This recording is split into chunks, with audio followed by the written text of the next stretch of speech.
Алуурчин цагдаа нарт мэдэгдэлгүй дахиад 5 аллага үйлцсэн байдаг. Тэр цагдаагийн нэг түүхээр нуус нэг хэрэгээ наймаалцсан.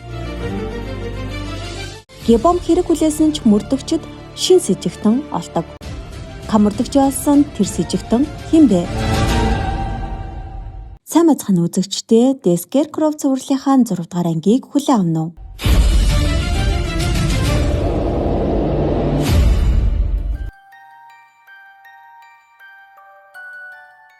Алуурчин камурдагчоос судалгааны ажил чинь яасан? Эргээд иржээ гэхэд өөрийн ч ачаар гэж хариулдаг.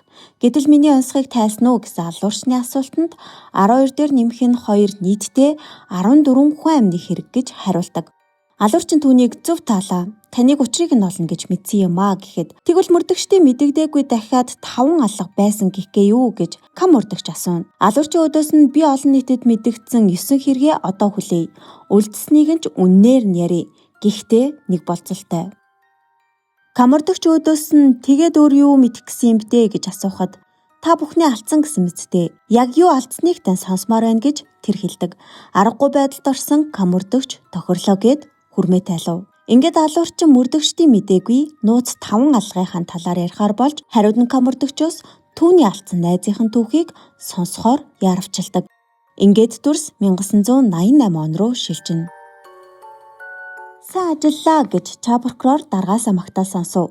Харин нөгөө талд камурдагч нэг л зүйл дотор нь тэгэлсээр байлаа. Тэр алуурчны зургийг Гибомын зурагтай дахин харьцуулан ширтэнэ. Яг тэр үед Шинков орж ирээд юугаа тэгтлээ хараад байгаа юм бэ гэж асуудаг. Камурдагч зураг дээр хогноог заагаад энийг хардаа энэ өдөр чууийн сүг алга болсон өдөр. Хохирогч амиа алдсан энэ үед Гибом надтай хамт байсан гэж камурдагч хэлдэг. Тэгвэл Пакезүүгийн цүнх яагаад түүний номын дэлгүүрт байсан юм бол гэж Шинков хэлээд хэрвээ Гибом биш юм бол ах нь байж болох юм шүү гэдэг. Камурдагчид ч гэсэн ийм таамаглал байгаа ч шууд нотлох баримт байхгүй учраас энэ таамаглалдаа итгэж чадахгүй байлаа. Нөгөө талд прокурорын газарт Гибом хэрэгтэн биш байж магадгүй гинэ гэж ча прокурор ууртагаар орилно. Хариуд нь камурдагч чүүийн сүг амиа алдах үед Гибом надтай хамт байсан. Надад жаахан хугацаа олоод өгвөл жинхэнэ хэрэгтнийг олох болно гэж хэлдэг. Гэтэл ча прокурор 10 минутын дараа хэвлэлийн хурал эхлэх гэж байна. Сэжигтнийг зарлах ёстой гэдэг. Тэгэхэд камурдагч ямар нэгэн байдлаар аргацаа болохгүй бол хутгалуусан шархаа задлаад эмнэлэг твтгэж түүнд хилээд гараад явчихдаг. Удалгүй хэвлэлийн хуралч эхэллээ.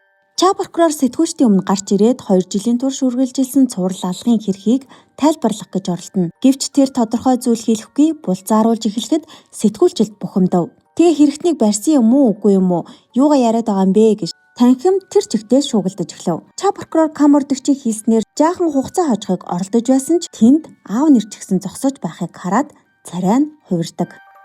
Энэ үед камурдагч эмнэлэгт иржээ. Тэр Гихуаны өвчтний бүртгэлээс цусны бүлгийг нь шалгахаар ирсэн байв. Гэтэл түүнийг нэг эмч таних бөгөөд хажууд байсан залуудаа цуврал алгын хэргийг мөрдөж байгаа камурдагч байна гэж хэлдэг.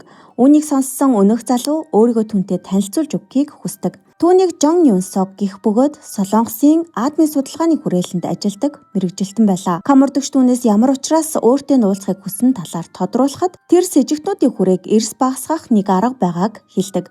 Камурдагч сонирхон ямар арга болохыг асуухад ингэж тайлбарлана. Хүний хурууны хээ хүмүүрт өөр байдаг шиг өсний химийн найрлагч муу адил ялгаатай байдаг аж. Тиймээс өсний бүтцийг шинжилснээр тухайн хүний ажил мэргэжил амьдардаг орчин биеийн онцлогийг хүртэл тодорхойлох боломжтой гэж хариулдаг. Гэвч энэ аргыг өмнө нь хэрэг илрүүлэхэд ашиглаж эсвэл шүүхтээр нотлох баримт болгон хэрэглэж байгаагүй учраас камурдагч төдийлөө итгэсэнгүй. Яг энэ үед зурагтаар шуурхай мэдээ цацагдж байна. Прокурорын газраас Кансоны цуврал алгын хэргийн сэжигтнийг тогтоосон гэж албан ёсоор мэдэгдэв. Сэжигтэн нь Кансон хотын оршин суугч 20 гаруй настай овогтой залуу бөгөөд номын дэлгүүр ажилладаг гэж мэдээлдэг. Өөрөөр хэлбэл Гибомыг улс орон даяар цуврал алуурчин хэмээн зарлж хав. Энэ мэдээг харсан камурдагч галзуу новш гэж уурлаад ча прокурортой уулзахаар гарчгүй байна. Прокурорын газрын мэдээлэлээс болж Гибомыг цуврал алгын гол сэжигтэн гэх мэдээлэл тосгон даяар тархжээ. Ийхүү мөрдөн шалгалт бүрэн дуусаагүй байхад Гибом олон нийтийн нүдэнд аль хэдийнэ жинхэнэ хэрэгтэн болж хувирсан байлаа. Энэ мэдээ хамгийн хүндэр туссан хүмүүс бол Суньон болон Гибомын гэр бүлийнхэн байв. Нэг шөнийн дотор тэдний амьдрал орвонгоороо эргэж хүмүүст хараалах болжээ. Камардагч тэр даруй Ча прокурортой уулзаж хэвлэлийн хурлын талаар бухимдан асуудаг.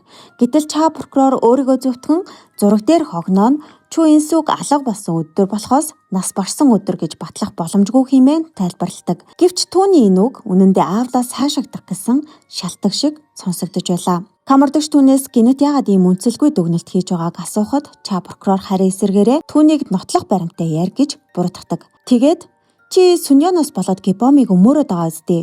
Учир нь Суньон Гибомын хүүхдийг тээж байгаа болохоор гэж тулгадаг. Тийм л юм бол чамд Гибомоос өөр сэжигтэн байгаа юм уу гэж асуудаг. Хариуд нь Камардагч агшин зур И Гихуаны нэрийг хэлэх гэж байснаа үгээ залгичхав. Учир нь түүнд одоогоор түүнийг буруутгах баттай нотлох баримтч бас байгаагүй юм. Дүрсэлэгдэхэд дуу мордогч И Гибомыг муу коммунист новш гэж хараан зоцорлоо. Яг энэ үед гаднаас Ча прокурор орж ирэв. Хамгийн аимшигтай нь тэр энэ бүхнийг анханасаа мэдэж байсан бололтой. Тэр Гибом руу хүүтнээр хараад танаа номын дэлгүүрээс хохирогчийн цүнх олцсон. Бас коммунист номнууд ч гэсэн гарч ирсэн гэж хэлдэг. Харин Гибом урдын адил би тэр хэргийг хийгээгүй гэж хариулна. Тэгэхэд Ча прокурор хэсэг ажгаснаа энэ хүн цуврал алуурчин биш юм шиг байна. Нүдийг нь харалтаа гэж хэлснээ энэ зүгээр новшин коммунист байна гэх юм тэр. Энэ үг Гибомыг өмөрсөндөө биш. Ямар ч байсан түүнд хэрэг тохно гэсэн сүрдүүлэх шиг сонсогдно. Гэтэл Ча мордогч хэрэгтэй энэ биш юм бол өөр хэн байх юм бэ гэж асуухад Ча прокурор хүүтнээр мэдээж тэрний ах л байж таарна шүү дээ гэж хариулдаг. Дахиад л дарамт, дахиад л сүрдүүлэг. Тэр цаашлаад танаа ээж ч сайн хүүхдүүд өсөвчээ. Нэг нь цуврал алуурчин, нөгөө нь новшин коммунист. Удахгүй бүх хүмүүс танаа гэр бүлийг зөвхөн ингэж л хардаг болно гэж аимшигтай үннийг хэлдэг. Гибом өөрийнхөө төлөө биш, гэр бүлийнхээ төлөө хэрэг хүлээх хүн гэж харсан Ча прокурорын төлөвлөгөө амжилттай эргэжин. Тэгээд дуу мордогчд хандан түүний ахыг яаралт авчир гэж тушаахад үүнийг сонссон Гибом сая нэг ам нээж хэрвээ би хэргийг хүлээвэл гэр бүлийг минь 50 орхино гэж амлаж Ча прокурорт хэлдэг. Ийхүү Гибом гарах гарцгүй болж хэрэг хүлээхээр болж байна. Камардагч атомын хүрээлэнгийн шинжээчтэй хамтран усны шинжилгээгээр хэрэгтнийг тодруулахаар иржээ.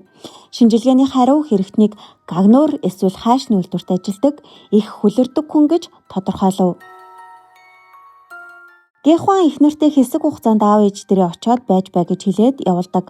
Харин эргэж хараад хашаан дээр битсэн алуурчин тосгоноос зайл гэсэн үгийг хараад санаалтав. Гибомыг цуврал алгын хэрэгтэн гэж зарлагдсанаас хойш тосгон даяар цуурхал тарж хүмүүс тэдний гэр болон номын дэлгүүрт нь халтах болжээ. Номын дэлгүүрийн шилийг нь хагалж доторхыг сүйтгэсэн байх бөгөөд дотор нь Камардагч ирсэн цэгцэлж байлаа. Түүнийг харсан Гихуан гайхаж зогсдол Камардагч цугтаа цэвэрлэхийг хүсээд өнгөрсөн өдрүүдэд тэдний амьдралд юу болж байгааг сонсоод дотроо гимшин.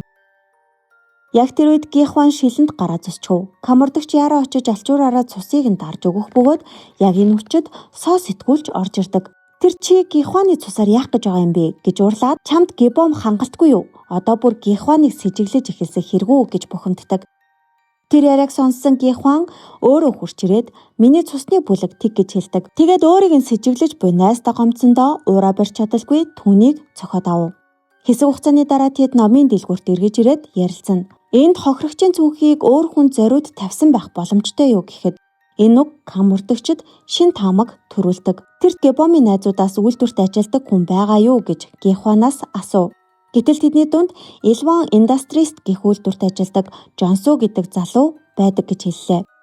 Үүнийг сонссон Камардагч шууд үйлдвэрт очиж ажилтны мэдээлэлээс цусны бүлгийг нь шалгахад Жонсуч бас тэг бүлгийн цустай байдаг. Дүрс шилжихэд Гибомыг цагдаагийн газар авчирчээ. Гадаа найл хэдийн хэвлэлийнхэн цугларсан байх бөгөөд та үнэхээр жинхэнэ алуурчин мөн үү гэж асуухад Гибом гуниктайгаар эргэж хараад дотогшоров. Ингээд дуу мордогч Ча мордогч хоёр түүнээс мэдүүлэг авч байна. Яг тэр үед Камардагч орж ирэхэд Гибомыг аль хэдийн хэрэгээ хүлээчихсэн гэж хэлдэг.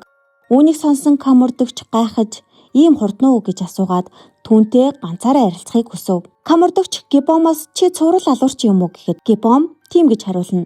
Үнэхээр чи юм уу гэхэд Гибом нотлох баримт олцсон гэсэн биз дээ. Би үгүйсгвэл ахыг минь сэжиглэнэ. Гэр бүл минь байхад би яаж тэгэх юм бэ гэж хэлдэг. Түүний үгийг сонссон Камардагч Гэр бүлдээ тийм их санаа зовдөг хүн байж бусдыг тэгж харагсаар алж чадсан гэж үү? Тэд ч гэсэн өөрсдийг нь хайрладаг гэр бүлтэй байсан гэхэд Гибом хүйтнэр "Гэхдээ тэд чинь миний гэр бүл биш шүү дээ" гэж хариулдаг. Тэгвэл Сүньоныг ч бас алах гэж байсан юм уу гэхэд үүнийг сонссон Гибомын царай тэр дорой барайна. Тэр Сүньонд юу тохиолдсныг огт мдээгүй болох нь түүний харцнаас мэдэгдэж байлаа. Цагдаагийн газар Сүньон иржээ. Тэр ахаасаа Гибомыг асуухад Гибомыг аль хэдийн хэрэгэ үлээсэн гэж хариулдаг. Хамурдагч түүнд эмнэлэг олж өгөх болохоор хүүхдээ яаралт авахул гэж уурладаг. Маргааш нь Сүньон дахин цагдаагийн газарт ирдэг. Тэр Шинковоос надад хэлэх зүйл байна. Түр зурч болов Гибомтой уулзаж өгөөч гэж гуйдаг. Яг тэр үед Чаа прокурор гаднаас орж ирж таарах бөгөөд Сүньоныг Гибомтой уулзахыг зөвшөөрдөг. Гибом түүнийг хараад "Чи Чаа прокуророос гуйсан юм уу" гэж асуугаад дахиж тэр хүнтэй орооцолдож ийм зүйл хийх хэрэггүй гэж хэлдэг. Сүньон түүнээс яагаад ингэж хэрэг хүлээж байгаа юм бэ гэж асуухад "Ийм байдалтай намайг хараад одоо хүртэл итгэсээр байгаа юм уу" гэж зэвүүцэн инээн. Гэтэл Сүньон түүний гарнаас зөөлхөө атгаад "Бид хүүхэдтэй болсон. Хэрвээ чи удахгүй төрөх хүүхэдтэй ичгүүртэй аав байхыг хүсэхгүй байгаа бол эцсээ хүртэл тэмц. Би чамааг хүлээнэ" гэж хэлээд гараад явдаг. Ингээд Гибомын дотор зөрчилдөө үснэ. Тэр хэрэг хүлээсэн хിവэр байх болов. Гибомын мэдүүлэг үргэлжлэн тэр хохирогчийг дагсан хутгаар сүрдүүлсэн дагаж явахгүй бол ална гэж занал хийсэн гэх зэргээр ярьж байдаг. Энэ мэдүүлгийг хажуу өрөөнд гэрч Пакесүг сонсож байлаа. Мөрдөгчид түүнээс энэ хэрэгтэн мөн үү гэж асуухад "Дууны өнгө нь төстэй юм шиг байна. Гэхдээ сайн мэдэхгүй байна" гэж хариулахад мөрдөгчид үүнийг хангалттай гэж үзээд түүнийг явуулдаг. Гэтэл гадаан соос итгүүлж гэрчийг хүлээж байх бөгөөд Гибом болон түүний найзуудын зургийг үзүүлээд "Эндээс таньдаг хүн байна уу" гэж асууна. Гэрч эмэгтэй "Үгүй" гэж хариулав. Харин явхахаа өмнө цүнхнээсээ нэг зүйл гаргаж ирээд "Энэ минийх биш. Цүнхэн дотор байсан" гэж хэлээд соос итгүүлчихэд өгдөг. Тэр нь гахаа цайны газар гэсэн бичигтэй зүйл байлаа. Нөгөө талд Гибомын мэдүүлэг дуусч түүнийг шилжүүлэхээр авч гарна.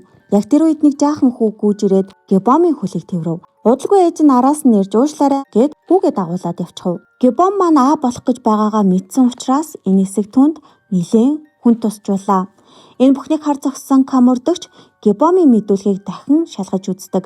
Тэгээд нэг зүйлийг анзаарав. Мэдүүлэг дээр бичигдсэн зарим зүйл бодит байдалтай таарахгүй байлаа. Жишээлбэл Ким Ми Ёныг хулгайлах үедээ нүүрэндээ алчуур зүүсэн байсан гэж бичжээ. Гэтэл Ким Ми Ён өөрөө хэрэгтэн тухайн үед зөвхөн малгайтай байсан гэж мэдүүлсэн байдаг. Өөрөөр хэлбэл Гибомын ярьж байгаа зүйлс дотор хэрэгтэн л мэдэх ёстой мэдээлэл биш, харин мөрдөгчдийн хэлж өгсөн зүйлс холилдсон байж магадгүй байлаа. Энэ нь Камурдагчийн эргэлзээг улам нэмэгдүүлв. Дуу мөрдөгч Гибомоос дахин мэдүүлэг авчаалаа. Гэтэл энэ удаа Гибом "Одооноос та нарын хэлснээр мэдүүлэг өгөхгүй" гэж хэлдэг. Үүнийг сонссон мөрдөгчид шууд түүн рүү дайрч зодож эхэлдэг. Яг тэр үед Камурдагч гаднаас орж ирнэ. Тэр Гибомыг авч гарахаар босгох үед цээжин дээр олон удаагийн зодуурын сорив хөхрөл байгааг олж хардаг. Тэр мөчид Камурдагч бүхнийг ойлгов. Гибомыг энэ хугацаанд нууцаар хорж хүч хэрэглэн байцааж хэрэг хүлээлгэсэн гэдгийг. Бүгдийг мэдсэн Камурдагч "Энэ бол хууль бус баривчилгаа. Хууль бусаар хорсон хэрэг. Ийм аргаар авсан мэдүүлэг хүчин төгөлдөр биш" гэж хэлээд түүнийг авч гардаг. Мөн энэ бүхний ард Чаа прокурор байгаагч ойлгодог. Маргааш нь Камурдагч цагдаагийн дарга Чаа Жун Ёнтой уулздаг. Чаа дарга "Тэгээ чи яг юу хүсэж байгаа юм бэ" гэж асуухад Камурдагч шууд "Гибом жинхэнэ хэрэгтэн биш" гэж хэлдэг. Гибомоос хүч хэрэглэж худал мэдүүлэг авсан. Хууль бус аргаар хэрэг хүлээлгэсэн гэх зэргээр нөхцөл байдлыг тайлбарлав. Удалгүй тэд нэг зүйл дээр санал нэгдэнэ. Юуны өмнө Гибом тулгасан хэрэгүүд хууль бус аргаар бүрдсэн гэдгийг нотлох. Дараа нь жинхэнэ хэрэгтнийг олох хэрэгтэй байлаа. Ингээд энэ удаа тэд хамтран ажиллахаар тохиролцов. Харин Камурдагч түүнээс эхлээд Гибомыг эмнэлэгт хэвтүүлэх зөвшөөрөл хүсдэг. Нөгөө талд соос итгүүлж гэрчийн цүнхэн дотроос олдсон мөрөөр явж гахаа цайны газарт ирдэг. Тэрээр эзэн эмэгтэйгээс "Энэ цүнхийг мэдэх хүн байна уу" гэж асуудаг. Тэр үед тэнд ажилладаг нэг эмэгтэй цүнхийг хараад шууд таниана. Тэгээд нэг эрэгтэй түүнд авчирч өгсөн гэж хэлдэг. Ингэснээр соос итгүүлж хэрэгтэй холбоотой шинэ мөр олж авлаа. Тэр хүн хэн байсан бэ гэж соос итгүүлчийг асуухад эмэгтэй ойролцоох фермийн тоног төхөөрөмж засварладаг залуу гэж хариулна. Дүрс салхитахад Гибомыг эмнэлэгт хүрэхээр цагдаагийн газраас гаргаж байлаа. Гадаанд камордогч хүлээж зогсоно. Тэр Гибомоос "Хэрэгтэн чамтай ойр бүр эмэгтэй хүнийх шиг зөөлөн гартай хүн байсан. Хэн болохыг нь мэдхүү" гэж асуухад Гибом толгой сэгсрэнэ. Тэгвэл алчуураа хаана алдснаас санаж байна уу гэхэд Гибом мөн л санахгүй байгаагаа хэлээд уучлал хүсв. Гэтэл камордогч мөн "Уучлаарай, чамайг ийм хэцүү зүйл туулахад хүргэчихлээ" гэдэг. Үүний дараа тэр Гибомоос нууцаар хорж байсан сауны газрын байршлыг мэдэх эсэхийг асуудаг. Гэвч Гибом нүдийг манд боосон байсан болохоор мэдэхгүй байна гэж хариулдаг. Тэгснээ түүнийг баригдаад явахыг харсан гэрчилж өгөх хүн байгаа гэж хэлдэг. Тэр нь Эм Сугман. Ингээд Эм Сугман Гибомыг гэрчлэх хүн гэдгийг мэдсэн камордогч түүнтэй очиж уулзахаар яарвчлана. Соо сэтгүүлч Эм Сугмантай уулзахаар аль хэдийн ажлын байранд нь иржээ. Тэр өөрийгөө сэтгүүлч гэж танилцуулаад асуух зүйл байгаагаа хэлэн ойртох үед гинэд халтарч өнөв. Харин Сугман айжуухан алхасаар түүн рүү дөхөж ирэх нь баг зэрэг сэжиг төрүүлэм харагдана. Яг энэ үед камордогч хурч ирэх бөгөөд тэр Сугманы ихчээс түүнийг асууж заалгасан газарт нь очтол соо сэтгүүлч аюулд орсон мэт харагдах тул "Чи юугаа хийгээд байгаа юм бэ? Новш минь" гэж хашгирсаар гүн очдог.